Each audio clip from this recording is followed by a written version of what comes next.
Hey, hey, hey, everyone. Tatiana Spiteri here. You are watching Bloco Vision, and we have just seen the media show, the preview show of semi-final 2 of Eurovision 2025.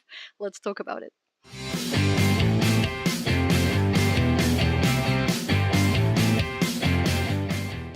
Thank you guys for being here. This is the second semi-final discussion. Oh my god, it's already so soon. If you're here for the first time on my channel, do subscribe, give me a like, and do check out what different levels of supporting the channel give you in terms of interesting bonuses, gifs, whatnot. Take a look. And we are going from number one, and that was Australia, to the stage. Now, I have to say something. First of all, very interesting intro. Very interesting intro. We have this kind of stars opening, like old kind of retro TV effect, and I think that works very well, with the song. Then we've got him in this white outfit, looking like, as I said, a pioneer, Then he comes in into the blender. There is a makeover. He comes out in this, denim outfit, which is very unusual and suits him well, I think.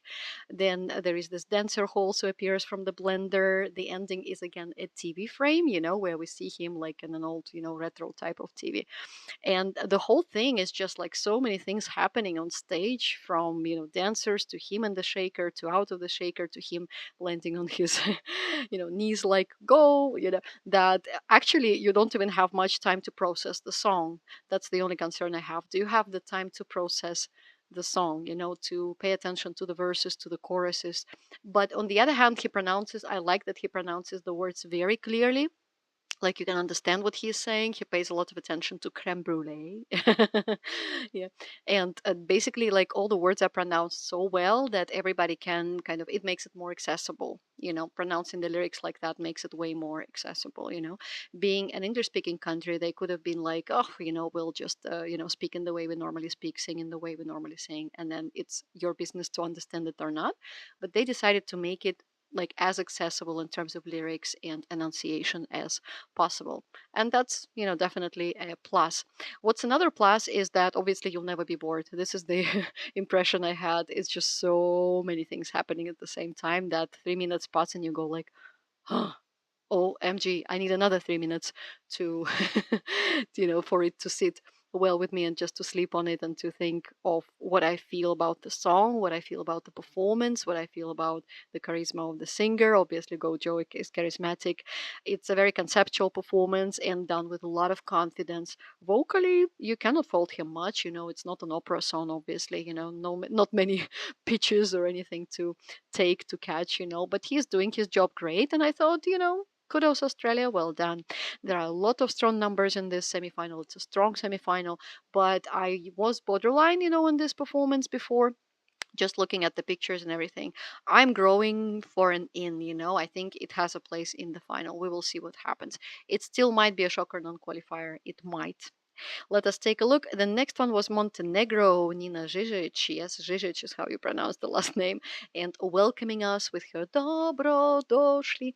It was a very intimate performance. I liked it, but at the same time, not as intimate as, for example, Switzerland Voyage, Zoeme, and definitely it was feeling more like a national final performance than a Eurovision performance. There is nothing we haven't seen with the outfit being all in white or with this big collar.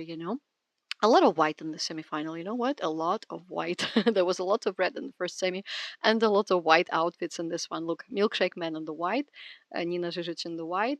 We've got Kiss Kiss Goodbye, Czechia in the white, and there's a lot of white, happening on stage. I did like the lights. There are a lot of this like bluish lights, the running lights, and great, job light maker. Great, great, great job. Like absolutely thumbs up. Very good vocals at the beginning, but not so steady later on. So I wrote to myself first good, and then I wrote not perfect though. Like we probably expected Montenegro to be like so, Nina Žižić to be like so perfect that the expectation was mostly we were relying on her vocals. There isn't any action on stage, of course. And when the vocals are also not, perfect, In this case, it doesn't mean that it was bad. It means just it wasn't perfect, and somehow then there isn't much else to hold on to, And I thought, okay, if vocals are also not wow, then what are we holding on to? Just I have to say that the whole performance is quite tender, but I do think that it's Montenegro. Not many will be voting for it. Two, the song is boring. I'm sorry, it is, and not many young voters will support it. And Eurovision is very much right now young voters, sending their votes through the Eurovision app. And then visually, there is nothing we haven't seen on stage, like, so this was really like a death spot experience I had today. I'm sorry. We're moving on to Ireland. Ireland and bum bum ba-da-dum, bum bum bum bum bum. It wasn't as fun as I thought it would be from just seeing the pictures and the 30-second snippet before, but it's definitely miles better than the national performance, like not even to compare at all. What I wrote to myself is that it's still catchy, the song is still vibing with many, but it lacks energy from Amy this time. I think maybe she's saving it for tomorrow. Obviously it's just a rehearsal and she maybe didn't want to give it her all. But I do think that behind the stage today, she will have a discussion about like how to make it more standing out more, like kind of memorable, because right now it definitely isn't the most memorable performance of the night, but altogether it produced a very good package. I thought, like it wasn't too much. It wasn't like in Milkshake Menta Baba 3 minutes what has just happened. What the hell just happened? It wasn't boring, like obviously Montenegro performance lacks action, but it just needs like a little bit more energy from Amy. Otherwise there isn't much else you can do to the performance to make it stand out, I thought. The voice was okay. I didn't hate the vocals, I must say. Yeah, obviously, again, not an opera song or doesn't demand you to be a pro, but she does her job as well as she could possibly do it. And I think the younger viewers, let's not forget what happened in the first semi is we didn't consider how many young and TikTok supporters and TikTok Eurovision fans there are. And then we were like, whoa, Iceland qualified.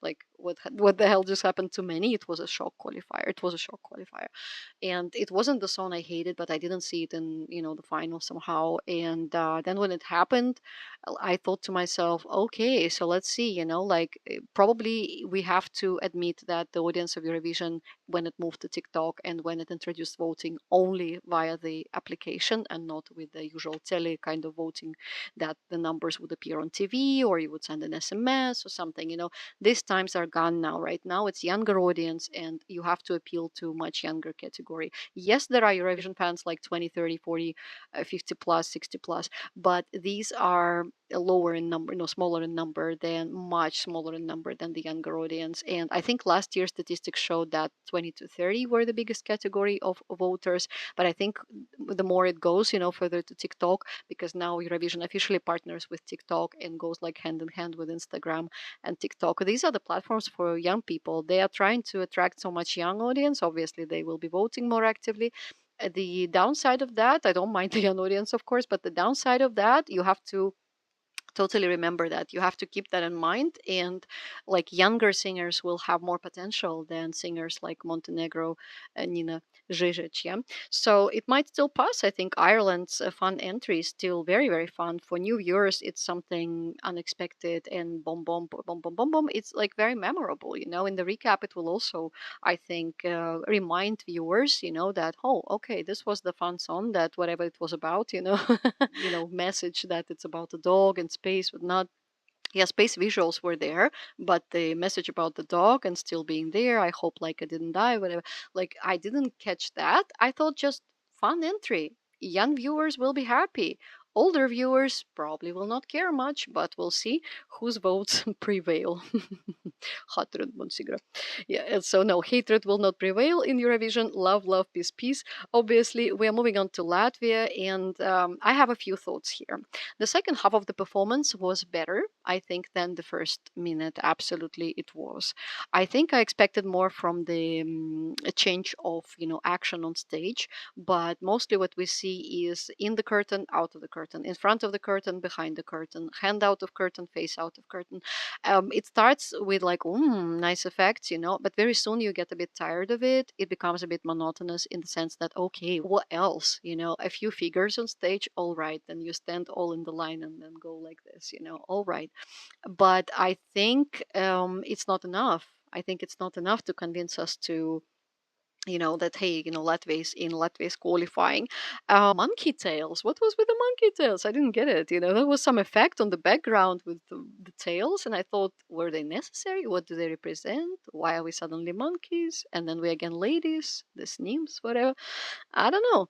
High pitches this time were not perfect. I hope that tomorrow things will come together. But today, high pitches were faulty in many moments. Maybe because in rehearsals, I don't know why, but even on Monday, it was the same story that the vocals were more stripped, compared to the actual semifinal, and we could hear a lot of imperfections. I hope they will fix it. I'll hope that the music and the vocals will be more in synchrony. But I will repeat myself: this is very much a jury song. This is not a public voting song. So I don't know how many Euro fans will be behind it. Will they be behind the curtain, in front of the curtain, to the left of the, of the curtain, right of the curtain?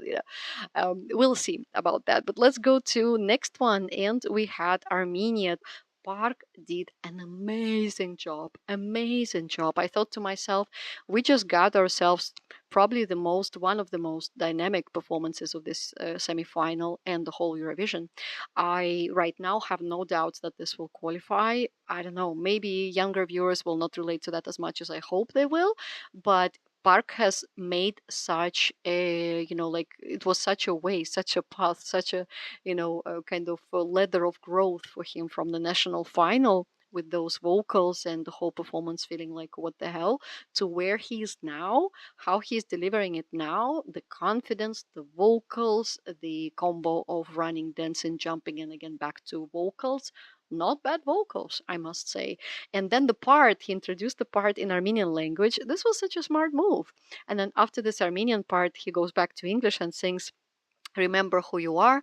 Yeah, and like that, yeah, it's a good move because you remember who you are. You can sing just a little bit in your language and you will get suddenly so many more supporters all around Europe to appreciate you, not as another kind of written for Eurovision bubblegum song, but for who you are, for your background, for like representing your country, for singing both in Armenian and in English. I thought very smart move, very, very smart move. I'm not sure all the viewers will notice him singing in Armenian a couple of lines, but they should. It was extremely, extremely eye catchy, dynamic, a lot of open chest, shiny pants. Yeah, I definitely will tell those people who said Park cannot sing. Eat your words. Eat your words after this performance. Let's go to number 6, and that was Austria to the stage and JJ. Unfortunately for me here, my internet connection wasn't perfect and I didn't see part of the performance. I didn't see the beginning of it. I saw the second part only, so I can comment as much as I can. Now, I still don't think that black and white for the whole performance is the best idea here. I do think that it's gentle and tender to be black and white. It definitely is. But I somehow still, when I got happiest when the performance finished and they showed everything in color and him in color, and he was smiling and waving and feeling happy about his performance. I think that was like the best moment of all, probably the very last, maybe 5 to 10 seconds of the performance when the lighthouse goes into the picture. They zoom out and then him, the boat, the lighthouse, and then it changes from black to color. That was my favorite moment for sure. Then the part with this kind of hand, I call it arm hand choreography, whatever. When you will also see it in the recap, it's the chorus. I think it's the second chorus, and he always does this repetitive moves like now that you're gone, and he always like does the same kind of movement. I don't know why he chose this movement to be his like number one chorus choreo, but I would rethink it and maybe add a little bit of other gestures because it just becomes a little bit monotonous, repetitive, in the chorus.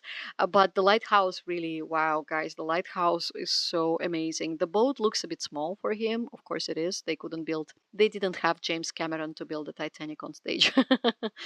But did they need it? No, not really. I think the boat, yeah, like is both a nice effect, especially with the backing splashes. When we see like splashes on the background, they combine very well with the whole visual. And at the same time, the boat makes it a little bit diminished. I don't know, like somehow makes him a little bit too big for this small model of a boat, if you know what I mean. maybe he was shaky a little bit vocally this time. I thought he was a little bit shaky. JJ didn't today delivered his best to date performance.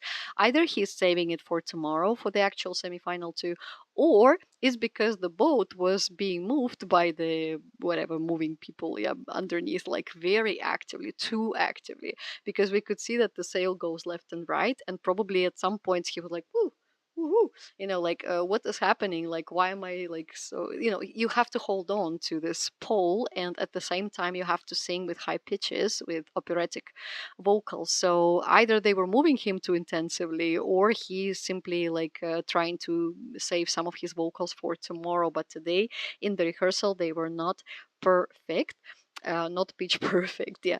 But overall I liked it. I don't know if I can say this is a winning performance, but I've always been a fan of the song, of his voice, of the whole concept, and I think the part with the boat, like being on his hand and then sailing off into the void, will be one of the most memorable things in terms of visual effects in this Eurovision. We still don't know how they pulled it off, but they somehow did. Let us move on then to, well, I will skip the big five for now because I would like to discuss the competitive entries at the moment. Let's move on to Greece. As number seven, there was Greece and Clavdia. Yes, it is Clavdia stressed. That was a dark start, but then I like how it added a lot of colors in the, later in the course of the song. And first she was like on a table, not always on that stone. I was afraid that she's always on this stone, like Yulia Samoilova of Russia back then when it didn't qualify.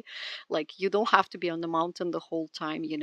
And she wasn't. She was at first on some kind of desk or table from which she then walks through this fiery kind of on the floor there with this fiery effect while she walked. I loved it. And then she ends up being on this stone, and because it was shown in the right, like right camera angles, right moments. First of all, we only saw her in one position, then we saw her on the stone. It added a little bit of dynamic to otherwise static song. You know what I mean? The whole song, apart from her moving these wings of I don't know, the sleeves were like wings, like a bird. That's what Zifra was missing of Ukraine in the yesterday's semifinal one. Like this outfit was great and made it more dynamic. Her moving from the desk or table, whatever, to top of the mountain was also adding to the dynamism. I definitely loved a lot of zoomed in, close takes, close ups were great. She's super likable. Vocally, she was impeccable. I loved her vocals. I wrote to myself best vocals so far, if you consider places from, I mean, apart from JJ's operatic vocals, but as I said today, he wasn't perfect. So from one to seven, for now, Greece for me gave out the best vocal performance, definitely. Then there was this volcano or lava coming out from the floor. Whoa, that was an unexpected piece as well. So I think in terms of surprises, this was one of the biggest surprises for me today. Greece, I would definitely let it through. I would definitely see it qualifying, just like I see JJ obviously qualifying. But Greece has also, like just like Park made a long way, to make it more and more eye catchy and just whole package, well-rounded performance. Great job. Moving on to Tavo, Lithuania, Catharsis.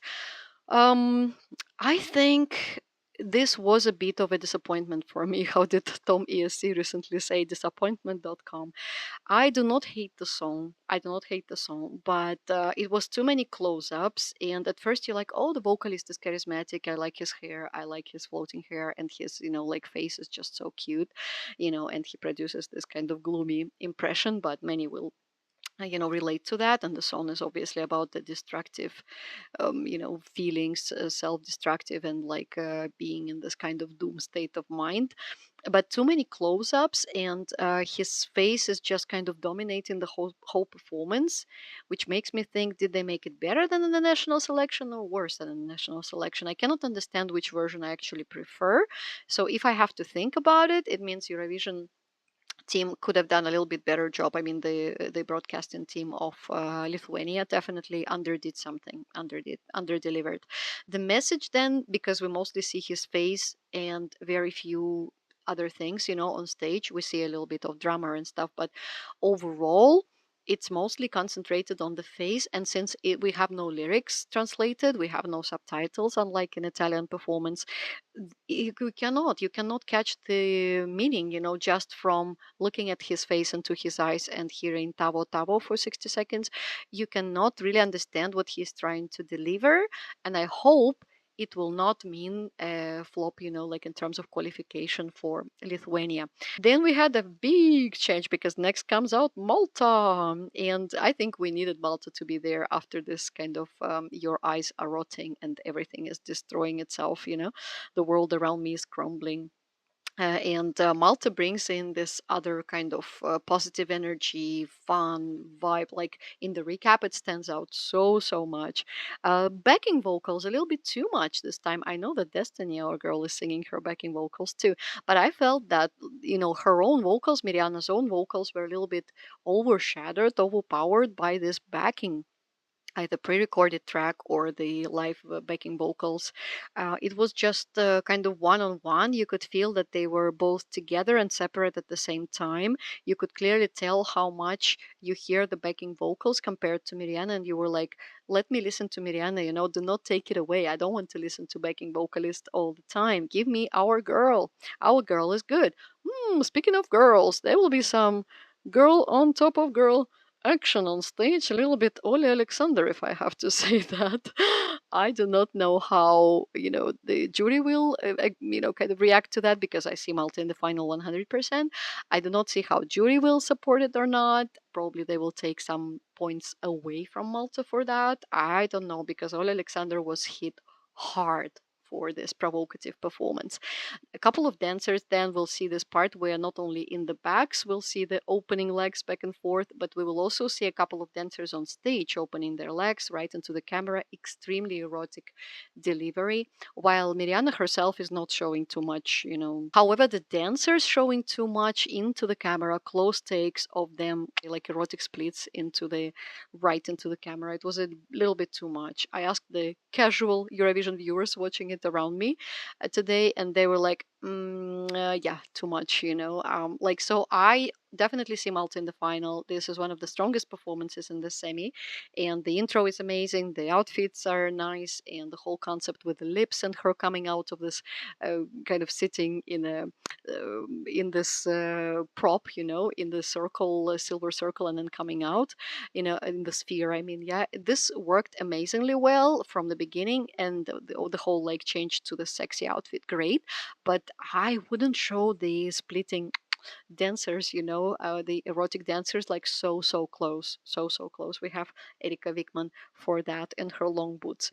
Vocals amazing, mostly just a little bit less, please, on the backing vocal side.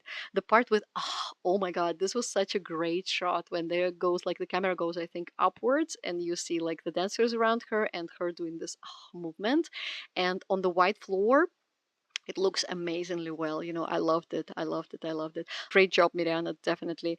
And the hair flips that she did, and this yoga balls that she's jumping on, everything comes together very well. Just dial it down on the erotic side, please. I will not go to sleep. I won't eat. I promise to God, just please. At least for the final, I'm begging you.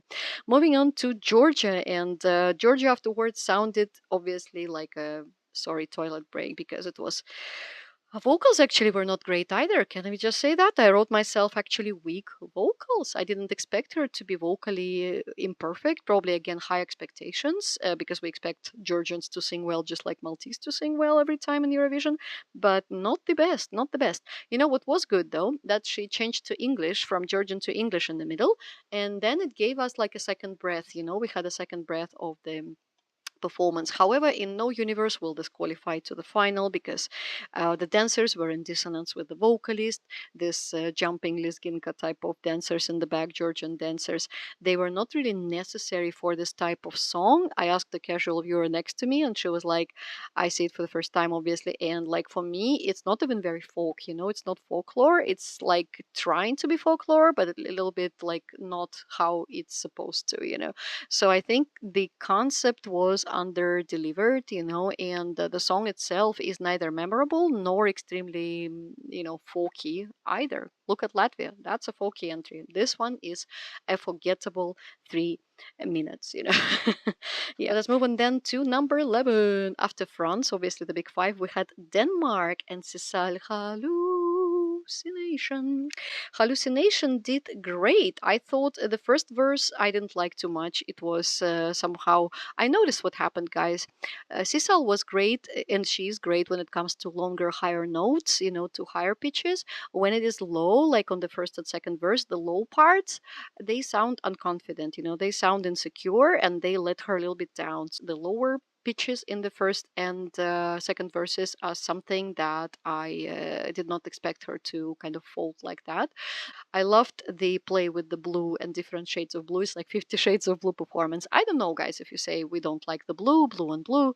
I didn't like pink on pink for Ukraine and it still passed. So why shouldn't this pass with beautiful, like royal blue on royal blue? And I think the combo of different lights in the back was actually beautiful. The light work was amazing. I saw Sisal saying that with the budget that we have, there isn't that much we can do. But what they did, I thought, was quite standing out. And even though, like, some of the vocal parts, including the bridge, actually, I wrote myself, were a bit weak, still I liked it. The ending was strong. The ending was very effective. Something that in other performances today was not the case. This one definitely will be remembered for its ending. Let us move on to position 12. We had Kiss Kiss Goodbye.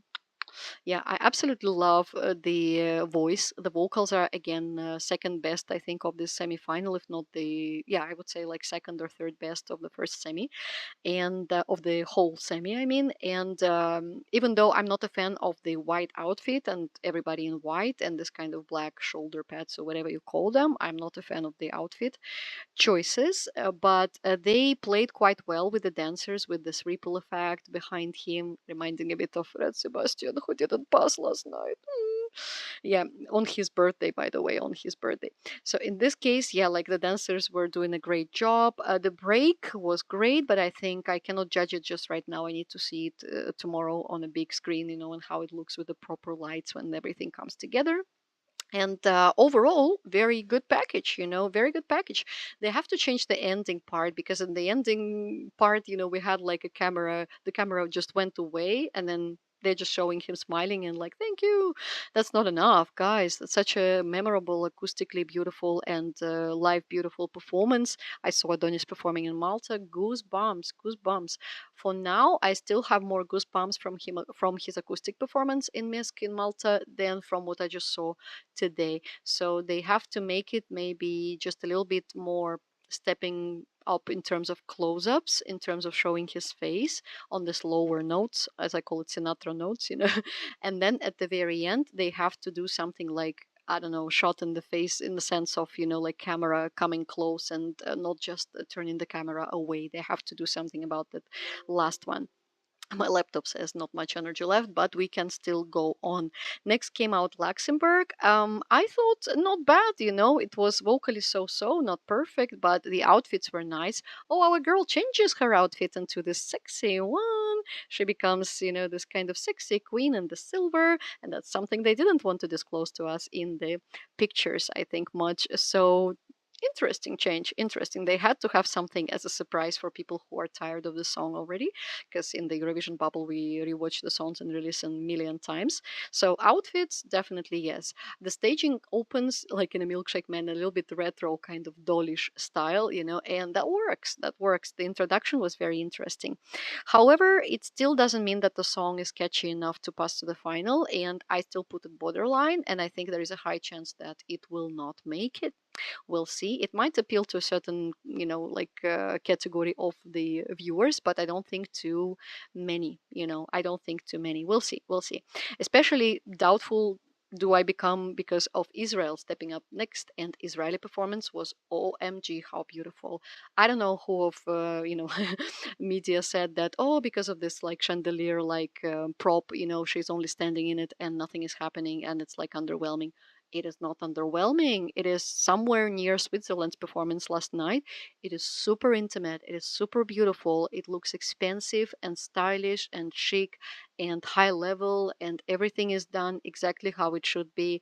I think if they had added dancers, if they had added some kind of extra props on stage, it would have taken away from the beauty of the performance and the song. So obviously I asked people around me who saw it for the first time, they were like, whoa, whoa, this is definitely something to remember. And no matter what you guys say, Israel will probably be again in top 5 in the final. And I think with this type of staging and thoughtful camera angles, they absolutely are power to reckon with. Absolutely, absolutely. Then there were some kind of, yeah, like there was a fire shower. There was a ceiling camera take, which was absolutely amazing. It was kind of wings that we had on. Also, her outfit was with like kind of wings, on her sleeves, and so beautiful, so beautiful. Reminded me of Birds of Prey, but that's exactly what Ukraine didn't do. They didn't have this wings kind of sleeves, which could have helped them as well stand out. Beautiful, beautiful, beautiful. Like Israel, OMG. Well done, you guys. Well done. Moving on to the one before the last, and that was Serbia and Prince. Now, the a cappella part was beautiful. Vocally, he's amazing. I do not agree with the new introduction of this dramatic dragging of him on the floor. Even though it was supposed to be dramatic, all it does is makes us laugh. And everyone who saw it for the first time and never saw anything about the song and the pictures before, they were like, "Oh my God, what are they doing? Why are they dragging him? What has just happened? Why?" Because it really like it kills the vibe of the whole song. It was so like personal and dramatic until the part that they started dragging him through. I don't get it. I don't get it. Like funny more than dramatic is what I wrote to myself in the notes. Vocally, nothing much to say about it, but outfit was not the best. And again, I'll repeat what I already said, like men hugging men and singing to a woman like Mila, darling. I don't know. I don't make much sense of it, guys. I would have left him alone on stage like it was in the pre parties. And in the pre parties, one of them, I think London, it was like it produced, no, the last one probably, yeah, like it produced such an impression. It produced a huge impression on the fans, this a cappella solo acoustic style than what we saw here. Yes, they added some more a cappella parts, but the presence of dancers running around him and then dragging him on the floor, that means Serbia might not qualify either.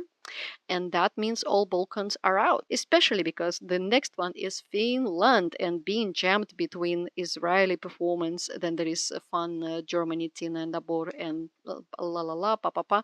This will be already like they are sandwiched very badly. Serbia is sandwiched badly this year, and the presence of Finland coming out after it with the confidence of Erika Wickman. Woo!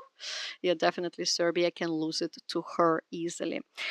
Finland, let's go to the last one. Yeah, on Erika. Yeah, we understood you are Erika and you slay. And the confidence on stage was insane, guys. That was so, so nice. Definitely the confidence level was awesome. You don't even listen much to the song, and the song is quite forgettable. I still think it's very forgettable, the track. With this kind of confidence, with this kind of staging, I think any song would look great. And they had a little bit of a change. There is a change in the pre-chorus, and I liked what they did. That added a little bit of a surprise. The ending part, unfortunately, showed her being like shaky with vocals, just like the beginning actually wasn't so bad, but I would say that she got a little bit probably more relaxed and nervous as she had to climb onto this mic, and the ending vocals were not there. She was screaming a lot today. Let's hope tomorrow it's not going to be like that. The performance became much screamier than it should be, and that I didn't enjoy at all. So I hope they decide to be a little bit less on the screamy side, because I want her to be confident, but I don't want her to overpower us and just scream at us for 3 minutes, nonstop. We get it? Confidence level? Yeah. Can this win Eurovision? Can Erika win the whole Eurovision, steal the show? Well, she definitely steals the show to a big extent in the second semifinal, but can this win in the whole semi in the whole grand final? That's a good question. Like, will the jury be up to putting her in their top 4 or 5? I doubt that, actually, because even though the performance is great, it is not as well structured, in terms of composition of the song, and it is not vocally that good. So I think jury might dial down on it a little bit, and like that, Finland will lose a chance to win in this Eurovision.